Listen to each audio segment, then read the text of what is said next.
Республики о дальнейшем углублении отношений всеобъемлющего партнерства и стратегического взаимодействия в новую эпоху в ознаменовании 80-летия победы Советского Союза в Великой Отечественной войне, победы китайского народа в войне сопротивления японской агрессии и образования Организации Объединенных Наций.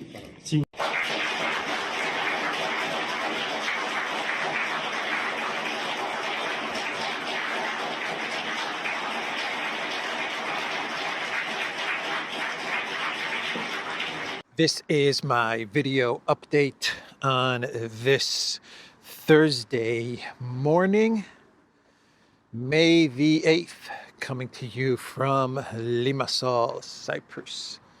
Let's talk about some news, and let's start things off with Vucic and Fico. They made it to Moscow. Vucic and Fico, they made it. Boy, what a journey this has been for the leader of Serbia and the leader of Slovakia. So yesterday it was reported that Latvia and Lithuania were closing off their airspace to Vucic, and it was later reported that Estonia was closing off its airspace to Fico. And Vucic found an alternate route. There are some reports saying that he went through Poland, but I believe that Vucic's his statements were that he went via Bulgaria. I think he even said Doha. Then he went through Doha, and then he went to Moscow. Quite a journey. Serbia's just a couple of hours from Moscow, but he went around, under and around and up. And Fico went through Poland. Poland granted Slovakia passage via its airspace. How nice of Poland to allow the plane of the Prime Minister of Slovakia to travel through its airspace after the Baltics, Estonia, blocked Fico from heading towards Russia. So Fico went via Poland and then Belarus and into Moscow. I'm telling you, that is so pathetic from the Baltics, huh? What a loser move from the Baltics to close their airspace to the leaders of countries in Europe. It's just pathetic, man. Really, really is pathetic and sad. No doubt that Latvia, Lithuania, and Estonia, they got the permission to do this from the UK, the EU, France. Who knows? Maybe even the US said, okay, close your airspace to Vucic and to Fico. Who knows? But I doubt that the Baltics came up with this one by themselves. Or I doubt that the Baltics would have done this without getting the green light from the UK or the EU or someone like that. Very, very pathetic and sad and just a loser move. It really is a loser move to close off your airspace because world leaders want to travel to Moscow to celebrate Victory Day. Sad, sad, sad. That is defeat. That right there is defeat. Closing off your airspace. The Baltic nations have shown that they have indeed been defeated. Yeah. Sore losers. That's the word that I'm looking for. Sore losers. What a sore loser move. Anyway, so Vucic, he made a statement from Red Square when he arrived in Moscow. And what did Vucic say? Let's see here. I have it bookmarked. Vucic said, "I promised Putin I would come. I didn't hide it from anyone. Vucic stated, addressing anticipated criticism from the EU. I think there will be consequences, but primarily personal ones for me. We've got tools. That's right, Vucic. You better prepare because Ursula is taking out her tools. She's putting on the she's putting on the rubber glove. We've got tools. Oh my God. Frau Ursula is putting on the rubber glove. Poor Vucic. Oh man. Pathetic. Pathetic. The EU and the Baltics. Absolutely pathetic. Anyway, good on you, Vucic. Good on you, Fico. You said you would show up, and you showed up. So good on you guys. So we have the 3-day ceasefire has started. Russia's 3-day ceasefire for the Victory Day event, and Ukraine, they are launching everything into Russia. 500 plus drones are the latest reports that have been launched into the Russian Federation towards Moscow. HIMARS as well being fired into Russia. Ukraine is throwing everything they have at Russia in order to disrupt the Victory Day events. Over 500 Ukrainian drones shot down in one day, according to Russia. The large-scale aerial attack also included HIMARS rockets and Neptune-guided missiles. 500 drones in a day. Zelensky's going crazy, man. He's doing everything he can to spoil the parade. Check out this post from Armchair Warlord. The fact the Russians are now reliably killing HIMARS launchers after they unmask to fire should absolutely terrify the U.S. Army and USMC field artillery, and yet I haven't heard an official peep on the matter. We're watching our most powerful weapon get neutered in real time. Yeah, there are reports which claim that the Russians are just annihilating the HIMARS. Just absolutely taking them out. Big problems for the U.S. military, but no one's talking about it. The Russian military has absolutely figured out the HIMARS. Look at how clean the water is. Oh man, I just want to jump in, go swimming. So clean. Okay, let's continue. Politico. They are saying Ukrainian drones disrupt Moscow airports as Putin's allies converge on Russia. Aeroflot said temporary restrictions were introduced at Moscow Sheremetova, while reports suggest flights at other Russian airports have been diverted. Yeah, the collective West media, collective West politicians, they're proud at the fact that they're disrupting Victory Day. They're trying to disrupt Victory Day. They're proud of it. Let's not celebrate the defeat of Nazi Germany. Let's not celebrate it. Let's try to disrupt the celebrations of the defeat of Nazi Germany. They're proud of this thing, man. They're proud that they're trying to disrupt it. They're proud that they're trying to put the lives, trying to endanger the lives of so many civilians that are going to watch the parade and world leaders that are going to be in Moscow. They see this as a good thing. Let's endanger the life of world leaders like Xi Jinping and Lula. Let's threaten them.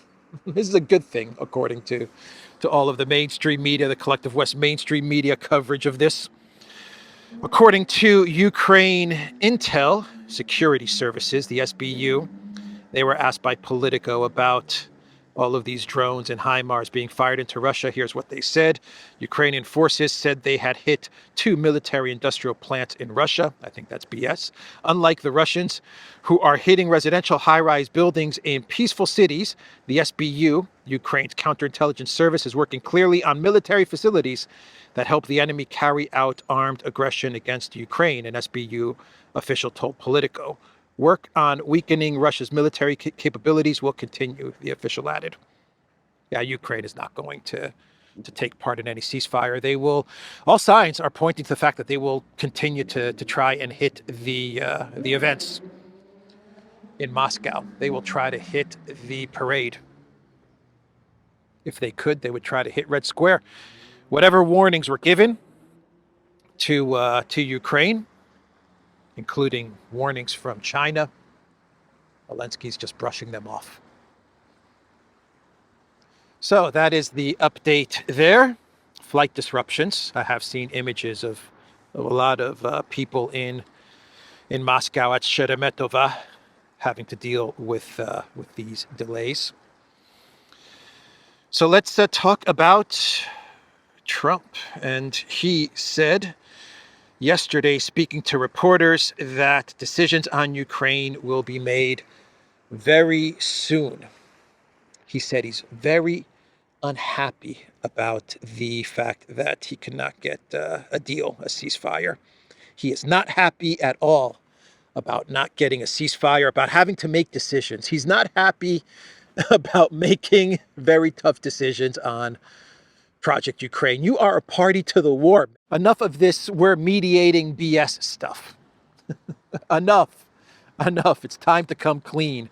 And it's time to sit down with Russia bilateral talks. That's the way forward. Since you've decided that you're not able to walk away for some reason, you just don't have it in you to walk away from Project Ukraine, the way forward is bilateral talks with Russia. But that's not what the United States is going to do. They tried it with Witkoff, but it looks like Trump has sided with Kellogg, not with Witkoff. Anyway, he's not happy, he said, about the fact that he's going to have to make a decision on Project Ukraine. Just not happy that Russia will not surrender. Just not happy. Why will they not surrender? The winning side always surrenders, right? The winning side always capitulates. I'm just not happy about that. So Vance was speaking at the Munich security conference event, but in the United States, and he was speaking at this event, and he said that Russia's terms were just too much. He was asked about the ceasefire and the negotiations and talks with Russia. And Vance said that the terms that Russia was putting on the table, a recognition that there at least were some people in the White House who did understand Putin's 2024 terms. So there were people in the White House who knew exactly what Russia was looking for. Vance said that the terms were just too much of an ask. That is what he said. Trump warns of decisions on Russia-Ukraine talks. The Washington brokered negotiations on the current conflict need to come to a head, the U.S. president has said. According to U.S. Vice President J.D. Vance, Washington currently considers Russia's demands for ending the conflict unacceptable. The Russians are asking for a certain set of requirements, a certain set of concessions in order to end the conflict. We think they're asking for too much, he said at Munich leaders meeting in Washington, D.C. on Wednesday.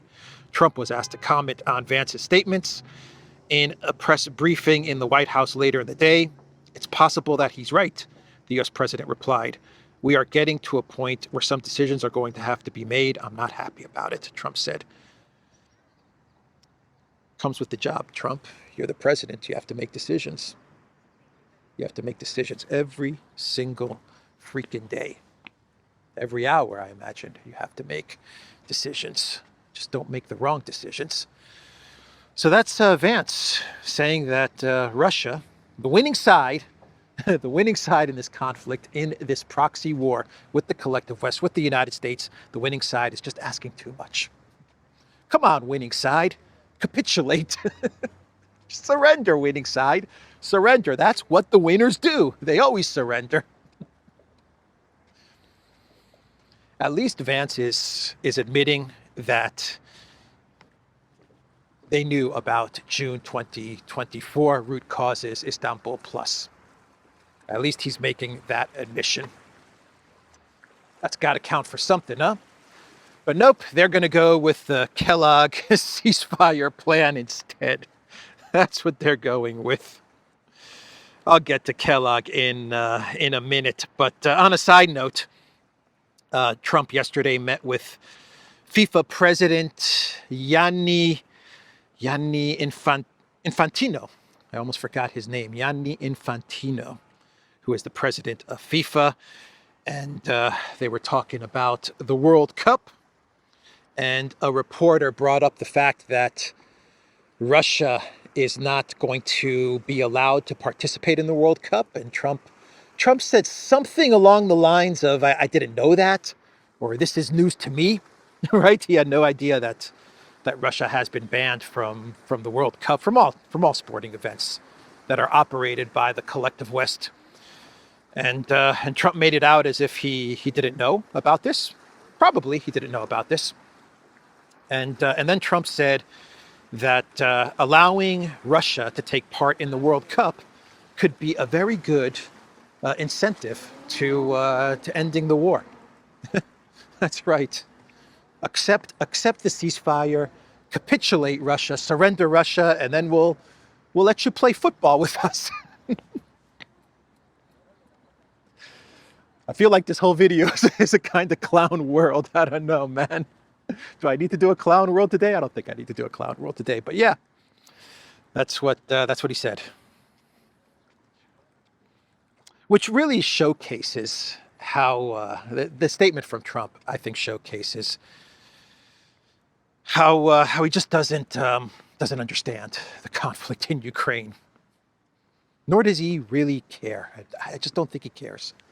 He wants out of Project Ukraine without having to admit that the U.S. lost. So he can't just walk away because he probably thinks that he's going to get too much heat from the neocons and from the media, and he's just trying to figure out a way that he can get out of Project Ukraine while still claiming that the U.S. achieved a victory. He has no real understanding. The Trump administration doesn't have an understanding of the complexities of this conflict, the history or the complexities of this conflict. Russia is banned from playing the next World Cup. What's your position on this? Say it again? Russia has been banned from playing the next World Cup. What's your position on this? I didn't know that. Is that right? Yeah, You want to that explain is right. that? They are banned for the time being, yeah, Okay. from playing. But we hope that He's the boss. I'm not the boss on that. I have nothing to do we hope with it. that something happens and peace will happen, and then It's Russia possible. can be readmitted. So that's what we hope. possible. Hey, that could be a good incentive, right? We want to get them to stop. We want them to stop. We want the 5,000 young people a week are being killed. It's not even believable. Every day, they're just making things up as things go along. Every day, chaos. No strategy, no direction. Yeah, let them play football. That'll get them to agree to a ceasefire.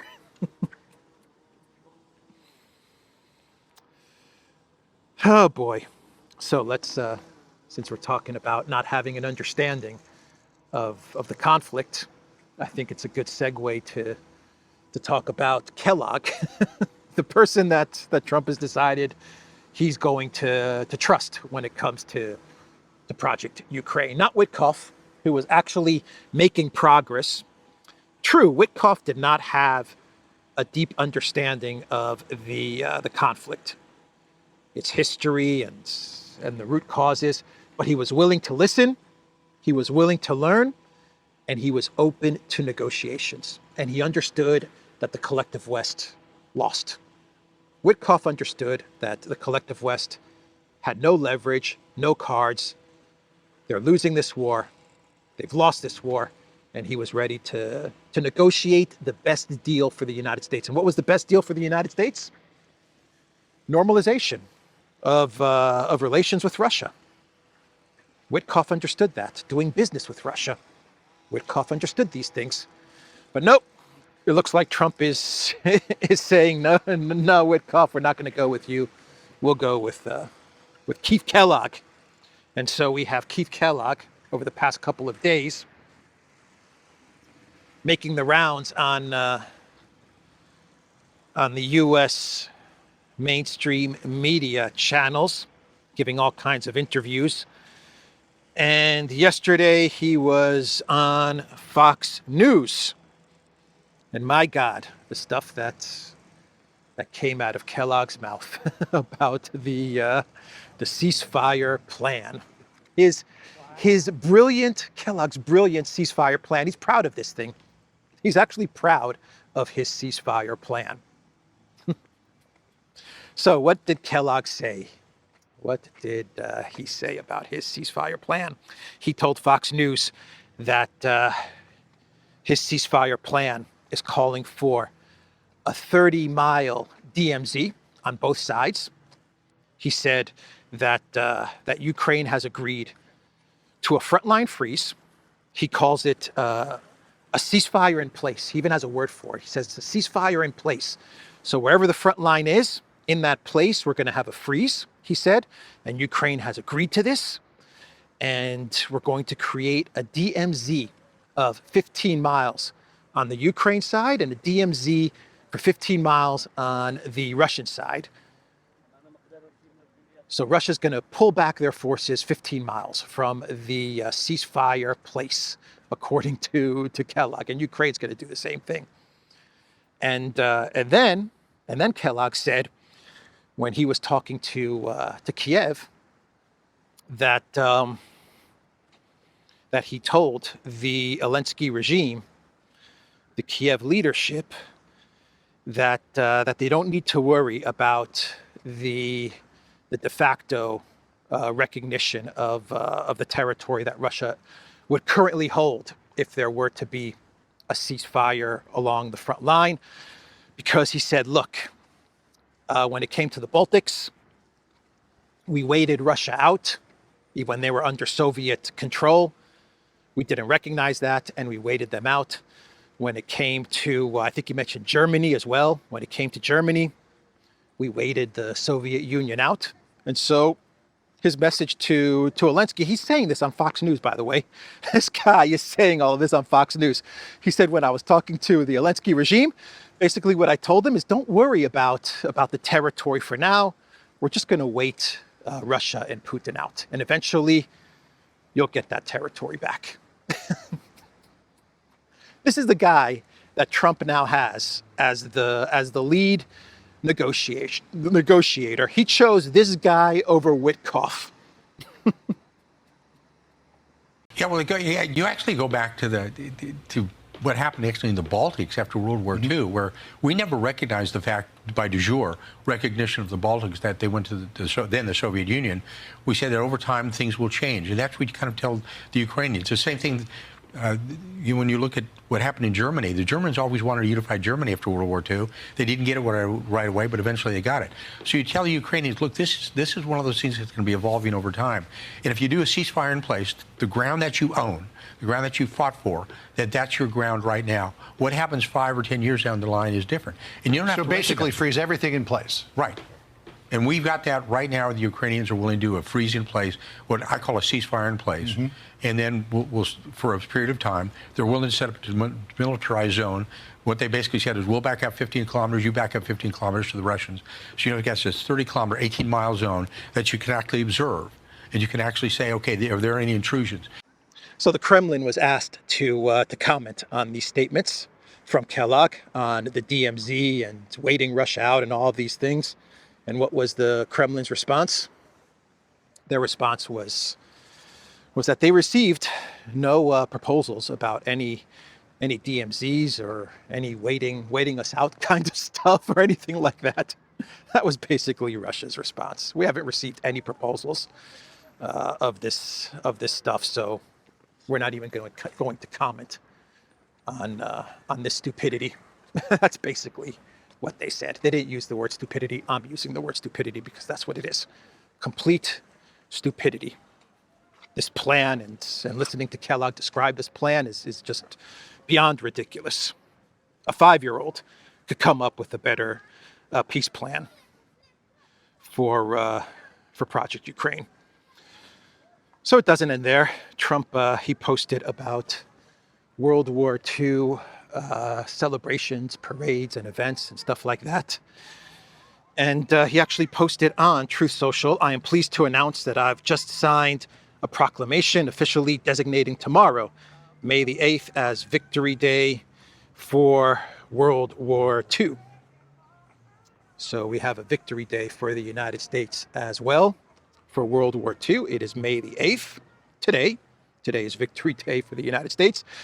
And then Trump, in a statement from the White House, he said that many countries helped defeat Germany in World War II. He acknowledged that many countries united to defeat Germany, including Russia. He said even Russia helped to defeat Germany, but Trump had to continue. He kept on talking. And he said that it was the United States, though, that won the war. I noticed other countries all getting ready for Victory Day. And I said, that's sort of strange, because David just added something. He said, we also rebuilt the world. And I didn't have that, and I should have that. That was a big factor.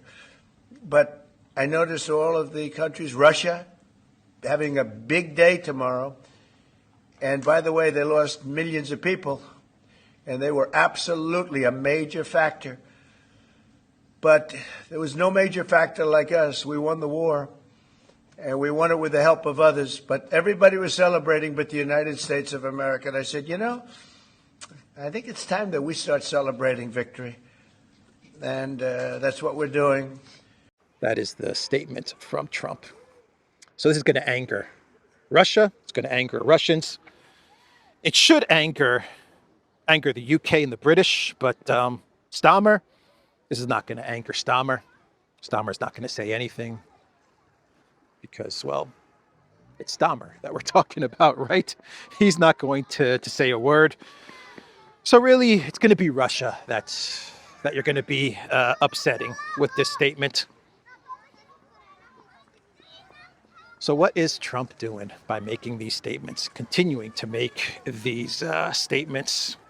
I think that Trump is playing some marketing mind games. He's up to some marketing narrative trickery because he's trying to create this image, this narrative, this frame. He's creating a frame, right? Where the U.S. is just winning wars, past wars, present wars. That's the frame that he's creating. Yesterday, he said that the U.S. pretty much defeated Yemen. Yemen has capitulated. So he said that yesterday. And he is now talking about World War II and that the U.S. won World War II. There's no doubt about it, according to Trump. Other countries helped, sure. Other countries helped, right? The Soviet Union just helped, according to Trump. It just helped. 27 million lives lost, but it just helped. And they ground down 80% of the German military, right? Completely demolished Germany on the Eastern Front, but they just helped, according to Trump's statement. But anyway, he's saying all of this because for some reason he wants to create a frame of military victories for the United States. Now, why does he want to create this narrative in this frame? I don't know. I haven't quite figured that one out yet. Maybe you guys know in the comments down below. But that's definitely what he's trying to do. Maybe because deep down inside his instincts, and Trump has good instincts, maybe he understands that the U.S. is going to take some big L's when it comes to Project Ukraine. Maybe an L when it comes to Yemen as well.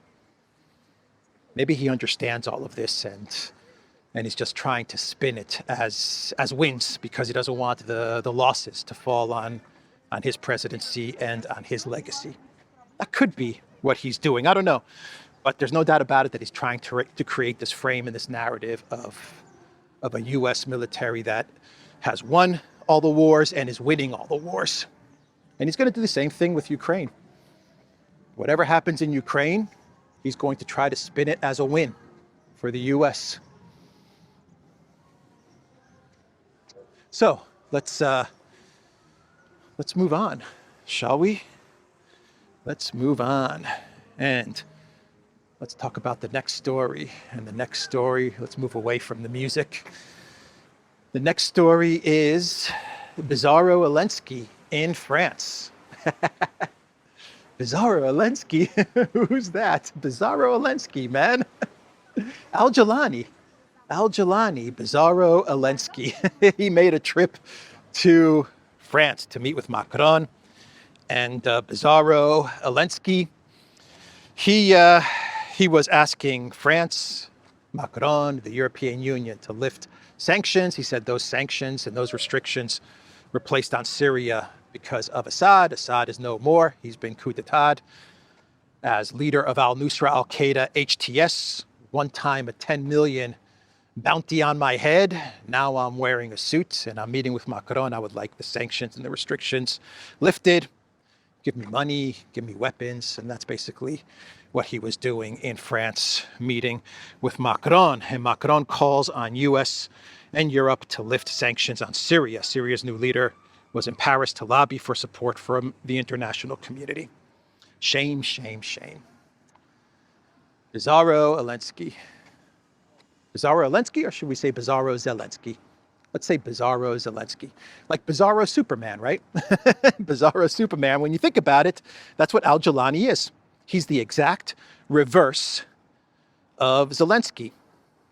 Al-Jelani went from green military, HTS Al-Qaeda, green military, to wearing a suit and tie. But he's still asking for money and for weapons, going around the world asking for money and for weapons, meeting all of the collective West leaders, and he's hugging them and he's meeting with them. And Zelensky did the opposite. Zelensky went from suit and tie to green military outfit. Also asking for money and for weapons as he hugs world leaders. One guy started off as Al-Qaeda terrorist, and he turned into suit and tie statesman.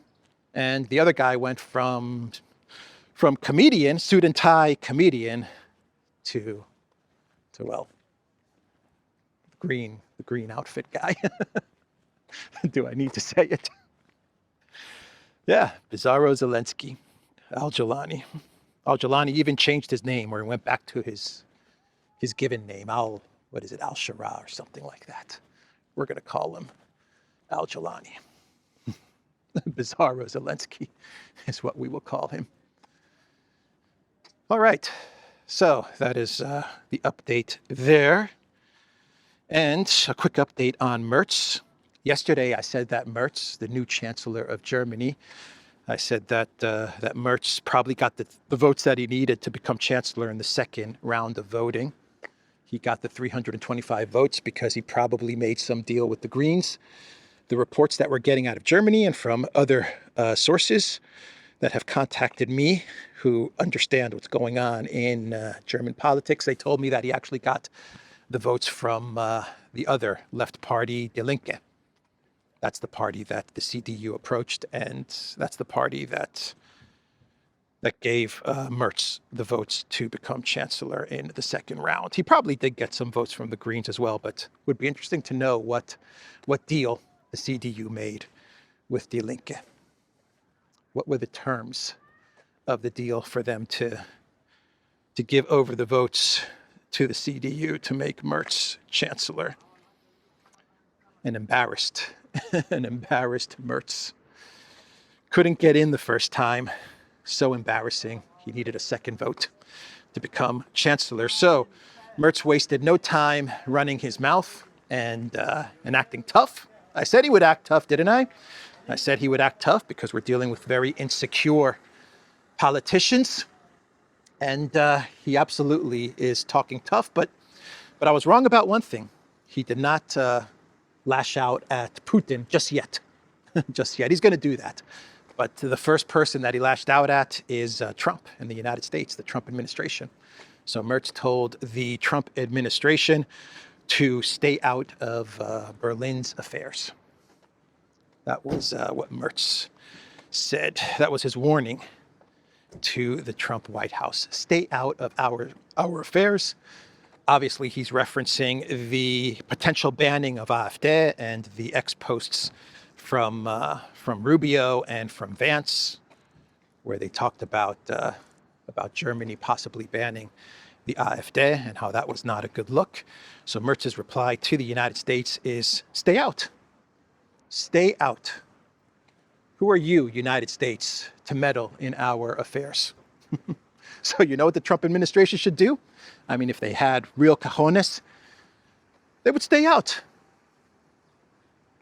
Stay out of everything when it comes to Germany. That's what I would advise Trump. Merz is saying to stay out. Well, just pack up all your stuff, take everything that you have in Germany and stay out. Is that what you want, Merz? No problem. You want us to stay out? No problem. Let's go. Let's go, everybody. Let's go, bases and military personnel and money and weapons. Let's just go. He doesn't want us to be here anymore, Merz. That would be the correct response, but that's not going to happen. So, one more story before we get into a short clown world for today. Trump is saying that there's going to be the first big trade deal today in the Oval Office. Trump poised to announce trade agreement with the UK, according to Politico. Specifics of the agreement were not immediately available. Trump posted on Truth Social, big news conference tomorrow at 10 a.m. The Oval Office concerning a major trade deal with representatives of a big and highly respected country, the first of many. Really, Trump? Trade deal with the UK? Big and highly respected country? Stammer? Highly respected Stammer? Really? I don't know about that. I don't know about that. A highly respected Stammer. Yeah, Trump is now buddies with Stammer. Huh? Well, they got the first trade deal. That's how it looks. No surprise that it was the UK. Trump needs this trade deal really bad because he doesn't have any trade deals as of yet. And he really needed a W on this one because a lot of people are asking, where are the trade deals, man? Where are the deals? You promised quick deals, and we're not seeing any deals. Not with Japan, not with India, not with South Korea. And so it looks like the UK has stepped up and said, okay, we'll have a trade deal. But, you know, the UK, from what I understand, they just had 10% tariff. I don't think there was anything else added to the UK. There are restrictions, I believe, on steel and aluminum and stuff like that, though. So we'll see. We'll see what this trade deal is about. We'll see if it is the UK. The media is saying that it's the UK. Political, Reuters, AP, they're saying it's a deal with the UK. There were UK officials in the US as well over the past couple of days. So it does look like it's going to be the UK, but we don't have any of the specifics.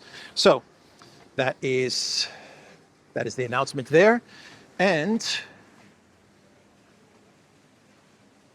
we can do a very, very quick clown world here at the Limassol Marina. And today's clown world is coming out of Czechia, Czech Republic, where Zelensky was visiting the other day. And according to this post on X, I cannot confirm this. I cannot confirm any of this, but it's just a post on X from in Ukraine, which says, during President Zelensky's visit to Prague, one of Czech government senior officials was wearing socks with the Kremlin burning down. There you have it. Take that, Russia. Victory. Victory by the collective West. by a senior Czech Republic official. I'm going to wear socks with the Kremlin burning down. That'll show you, Putin. Children, man. Little children are running the EU, are running the collective West. Little children. All right, everybody, that is the video, theduran.locals.com. We are on Rumble, Odyssey, BitChute, Telegram, Rockfit, and X. Go to the Duran shop, pick up some merch like what I'm wearing in this video update. There is a link in the description box down below. Use the code SPRING15 and get 15% off all merch on the Duran shop. Take care.